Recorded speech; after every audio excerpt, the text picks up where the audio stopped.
बिस्मिल्लाहिर्रहमानिर्रहीम। अस्सलाम वालेकुम गाइस, कैसे हैं आप सब लोग। होप सो आप सब ठीक होंगे। गाइस, कहानी शुरू करने से पहले आप लोगों से दरख्वास्त है कि दुरूद शरीफ पढ़ लीजिए। चलते हैं कहानी की तरफ। फ़िल्म के आगाज़ में हम एक दर्द में मुब्तला हमला औरत को देखते हैं जो अकेली होती है। ये जंग क्यों हो रही है फिल्म में बच्चे को वाज़ेह नहीं जन्म किया देती है, गया। मगर जैसे हम ही एक अपने स्पाई बच्चे को मिक को बाहर देखते लाती है हैं पूरा गाँव जिसे उसे कई देखकर गोलियां खौफज़दा लगी हो जाता है। लोग अपने लगी होती दरवाजे हैं। बंद वो कर मौत लेते के हैं करीब जैसे वो होता है, लेकिन मनहूस हो। हैरानकुन तौर पर वो इसी बच लम्हे जाता है। सीन जख्मियों के कटता है और कब्र में हमें जहाँ सोते ना होने के बराबर मैदान थी, दिखाया जाता है। वहाँ वो कुछ दोस्तों से मिलता है और फिर सब एक साथ जंग से वापसी का सफ़र करते हैं। मिक सबको अपने घर ले जाता है, जहाँ हम देखते हैं कि वो दरअसल नाग का बेटा है। वही लड़की जो नाग का खावंद है, वही लड़की जो इब्तिदा में दिखाई दी गई थी। घर पहुंचकर मिक हैरान होता है कि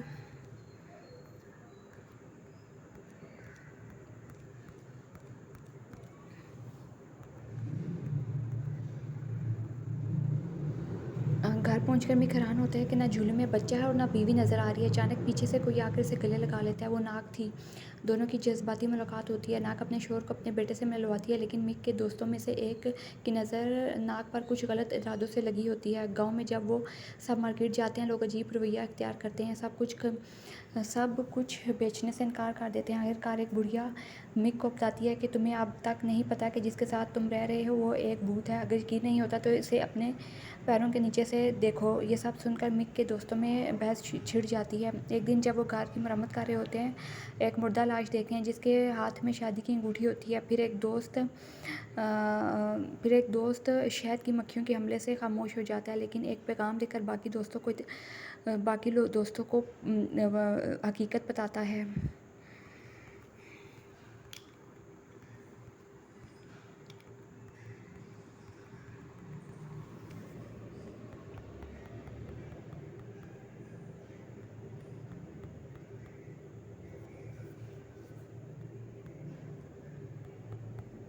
वो दोस्तों को ख़त में बताता है कि नाग सच में एक भूत है।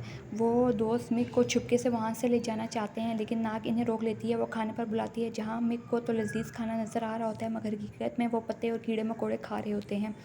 एक दिन मेला देखने जाते हैं, जहाँ नाग ने मास्क पहना होता है ताकि लोग इसे ना पहचान सके। मिक एक खेल जीतने की कोशिश करते हैं। नाग अपनी रूहानी ताकत से खेल जितवा देती है और हमें अंदाज़ा होता है कि वो वाकई भूत है। इसके बाद मिक के दोस्त मंसूबा बनाते हैं कि वो मिक को बचाएंगे। जब वो नाग और बच्चे को कश्ती में ले जाते हैं जब वो नाग और बच्चे को कश्ती में ले जाते हैं तो कश्ती वज़न की वजह से नहीं चलती। वो नाग से कहने लगते हैं कि बच्चा नीचे फेंक दो, मगर नाग इनकार कर देती है। इस दौरान मिक दरिया में आकर चिल्लाने लगता है, मैं भूत नहीं हूँ। दोस्त नीचे देखकर सच जान लेते हैं, नाग वाकई एक भूत है।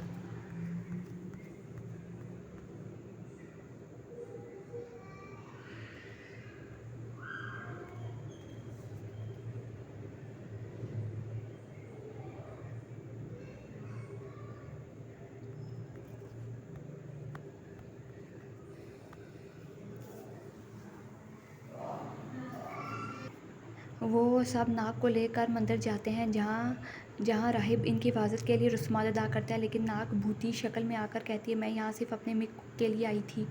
नाग की आंखों में आंसू होते हैं जब वो मिक से कहती है, मैं मर चुकी हूँ, लेकिन तुम्हारे बगैर नहीं रह सकती। वो वादा करो मेरे बगैर खुद को ख़त्म नहीं करोगे। मिक रोते हुए जवाब देता है, नाग मुझे पहले दिन से मालूम था कि तुम मर चुकी हो, लेकिन तुम्हारी मोहब्बत ने मुझे ज़िंदा रखा है। मैं तुमसे अलग नहीं हो सकता। ये जज्बाती लम्हा दोस्तों को भी बदल देता है। आखिर में वो सब फैसला करते हैं कि नाग को मिक के साथ रहने दिया जाता है और इस तरह वो लोग अपनी बाकी ज़िंदगी हंसी खुशी गुजारते हैं।